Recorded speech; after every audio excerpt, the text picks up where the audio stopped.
Dave Loeb, Director of Jazz Studies here at UNLV, and Musical Director for Showstops for Mr. Wynn at the Wynn Hotel Encore Theater.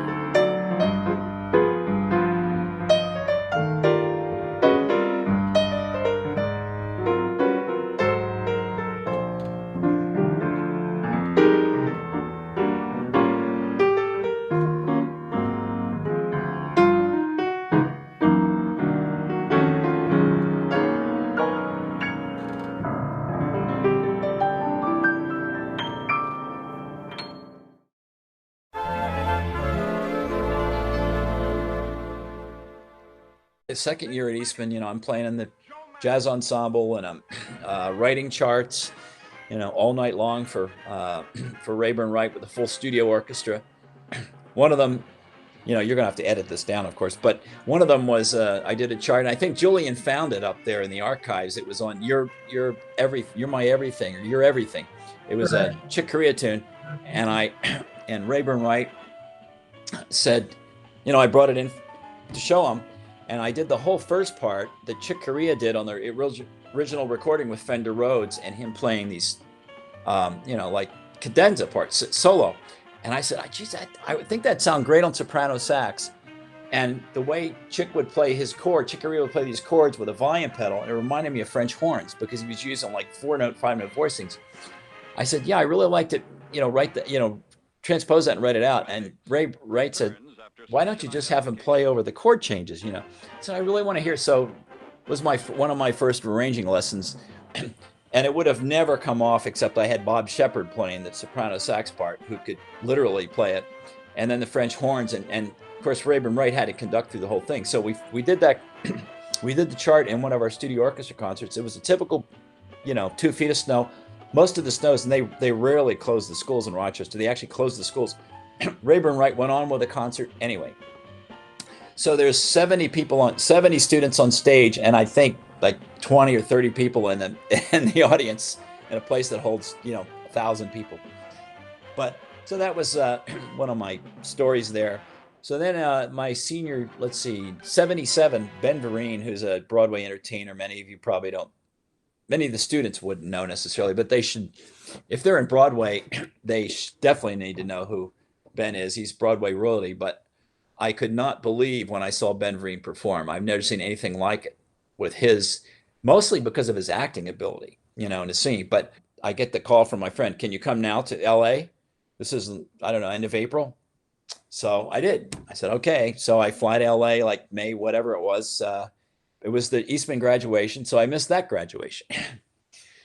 And I also missed my undergrad at Westchester because I had to play in that Hershey, Pennsylvania. Dave, I didn't go to my graduation either. Did it? Yeah. Well, it's not that I didn't want to. My parents wanted to see me, but I had to work, So when I go to the UNLV graduations, one of the reasons I want to see you guys walk across here, because I didn't get to do my own, So I actually love it, believe it or not. I'm one of those that will sit through the whole thing and watch, and I can't wait. So I'm in Rochester. Now I get the job with Ben Vereen. I'm still living in Rochester. I graduate. I'm flying, he was pretty popular then because of that Roots movie. And he had just come off of the Broadway shows like Jesus Christ Superstar and Pippin, which he won Tony Awards for. You're on the ride.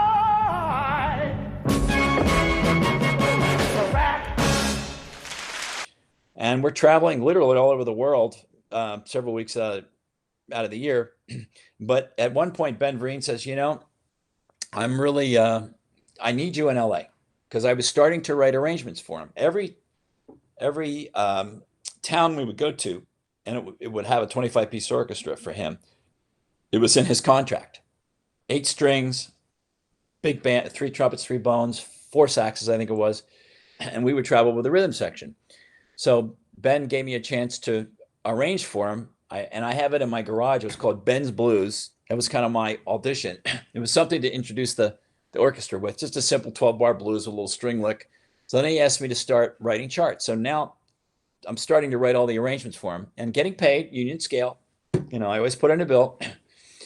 So he gets me to move to LA because I'm realizing that's really nice of him, but it would save him a lot of money because now I live there and he would only have to pay me hourly instead of fly me out and pay me a salary for the week to work with him.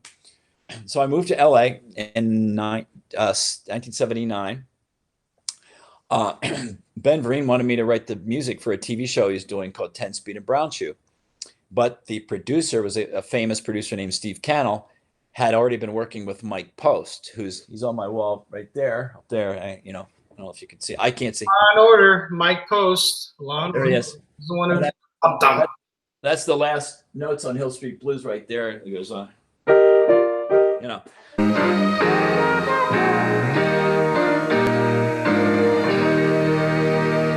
reason it's on my wall is because there was kind of a tradition in LA, studio musicians. At the end of a show, a lot of musicians will go up and they get their music signed by the composer. So I got in line and I got that. That was the last for a show called Hill Street Blues, but that's later. But anyway, so Ben wanted me to write the music for this show. They said, well, maybe your musicians can at least watch a session, come down and watch a session. So I was invited to watch one of the recording sessions. The other guys from Philadelphia said, oh, we're not going to do that. I'm not going to go watch somebody else play. And I said, what do I have to lose? And I had moved to California, and they still lived in Philadelphia. Because we were actually, that week, we were doing a TV special that ended up getting Emmy Awards. It was the last of Variety TV, one of the last shows. It was called Ben Vereen, His Roots. And Lou Gossett, anyway, you probably don't know any of these names. Debbie Allen was a dancer just starting her career. And she would do these amazing dance numbers with Ben and Lou Gossett. We played piano. Ben Vereen was loyal and said, if my musicians don't play, I don't do the show. So we played, and it was Jerome Richardson in the band, Snooky Young. It was that level. So we really had to rise to the occasion. We had to produce. There was no choice. There was no backing out. We would make Ben look bad, and so forth. So we played the show, and I get invited to this Mike Post session. And on the way out, this composer, who was one of the biggest names in TV music, from the 80s and 90s. And Mike asked me, he said, okay, you think you can cut it? Can you play this? I said, I think I'll do a good job for you, sir. I think that's exactly what I said. So I walk out. I get a call the next week to show up for the 10 Speed and Brown Shoes session. Now, I watched a very well-known, brilliant pianist by the name of Mike Melvoin play the session. And it looked like he's one of the greats, all-time greats, but it seemed like he had a little bit of a cavalier attitude towards the rock, because this was mainly rock-based. Mike Post, basically, if you look up the history, prior to him, it was the Lalo Schifrins, and it was the jazz composer and arrangers. Even J.J. Johnson and Oliver Nelson composed for TV. But Mike Post turned it around with the Rockford Files and shows like that. I didn't play for that, but right after that, I started playing for him with more rock-oriented themes, with guitar playing the melody or saxophone.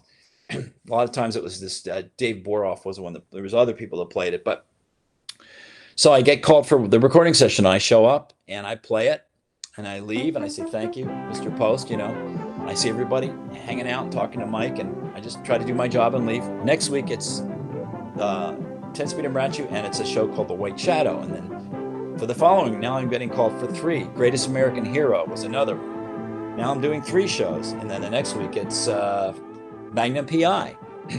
So before you know it, I'm in there doing like 5 or 6 TV shows a week. We do one in the morning, 9 to 12, then 1 to 4. We don't see the music before we get in there. And here we go. The red light goes on, and you better be able to play it. At the end of the season, Mike Post brings me in.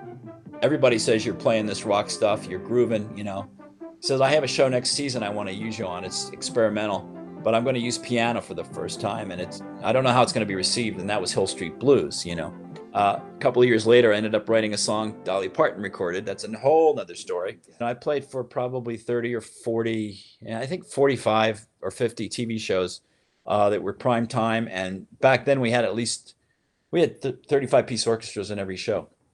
But then Mike Post at one point started doing shows like LA Law and then NYPD Blue. And at that point he started using synth, and he stopped using the orchestras. And it was kind of a sad time in TV for the TV musicians in LA, because he was one of the biggest employers there. Then cut to the chase years later, pun intended, Krista, But years later, Seth MacFarlane, when he created Family Guy and those shows, insisted on having a live orchestra every show, and he helped to bring back live orchestras. When I say live, I mean recorded every week. So we're in LA now. I'm playing in the Hollywood Bowl Orchestra, still touring with Ben Vereen whenever I can. Then I got called to do a musical called a TV called Newsies. It was a movie